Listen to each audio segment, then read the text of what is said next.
मचू पिचू बादलों के ऊपर बसा एक ऐसा शहर जो जमीन से नहीं आसमान से जुड़ा लगता है। पेरू के ऊंचे पहाड़ों में छिपा यह शहर आज भी इंसान को चुप करा देता है। इतना सुंदर, इतना शांत और उतना ही रहस्यमयी। मचू पिचू को 15वीं सदी में इनका सभ्यता ने बनाया था। एक ऐसी सभ्यता जिसके पास ना लोहे के औजार थे, ना पहिए, ना आधुनिक तकनीक। फिर भी उन्होंने पत्थरों को ऐसे जोड़ा कि आज भी उनके बीच ब्लेड तक नहीं घुसता। यहाँ कोई सीमेंट नहीं है, फिर भी भूकंप आते हैं और दीवारें अब भी खड़ी हैं। ये शहर लगभग 2400 मीटर ऊंचाई पर बनाया गया। सोचिए, इतनी ऊंचाई पर इतनी सटीक योजना, खेती के लिए सीढ़ी नुमा खेत, पानी के लिए छिपी हुई नहरें और रहने के लिए पत्थर के घर, सब कुछ प्रकृति के साथ। लेकिन सबसे बड़ा सवाल, मचू पिच्चू को छोड़ा क्यों गया?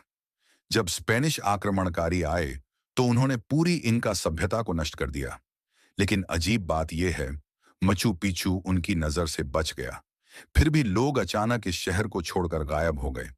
न युद्ध के निशान, न आग के सबूत, न किसी तबाही की कहानी। कुछ लोग मानते हैं बीमारियां फैल गईं, कुछ कहते हैं ये एक पवित्र स्थान था जहां आम लोग रह नहीं सकते थे, और कुछ लोग इसे ज्ञान का केंद्र मानते हैं। एक ऐसी जगह जहां खास लोग आते थे।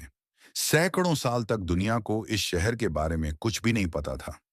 1911 में एक खोजकर्ता ने मच्चू पिच्चू को दुनिया के सामने फिर से लाया, और तब इंसान ने समझा, हमने इतिहास का एक पूरा अध्याय खो दिया था।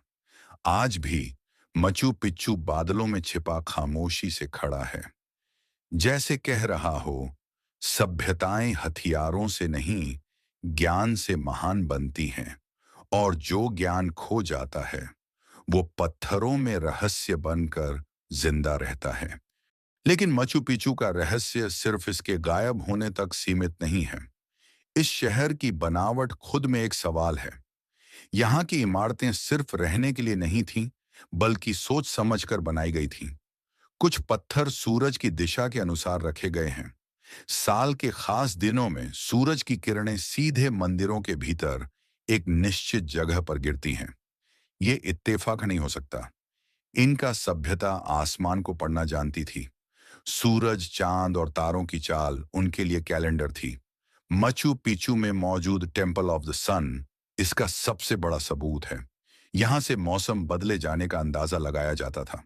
खेती कब करनी है, कटाई कब होगी, सब कुछ आसमान देखकर तय होता था।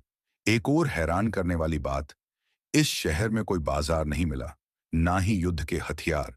इसका मतलब साफ है, मचू पिचू कोई आम शहर नहीं था। कुछ इतिहासकार मानते हैं यहाँ इनका राजा छुट्टियों के लिए आते थे। कुछ कहते हैं ये एक धार्मिक केंद्र था, और कुछ मानते हैं यहाँ ज्ञान सिखाया जाता था, खास लोगों को, खास मकसद के लिए। आज भी जब वैज्ञानिक इस जगह का पूरा नक्शा बनाने की कोशिश करते हैं तो नई सुरंगें और छिपे रास्ते मिलते हैं। यानी हम आज भी मचू पिचू को पूरी तरह नहीं जानते, शायद कभी नहीं जान पाएंगे, और शायद यही इसकी सबसे बड़ी ताकत है।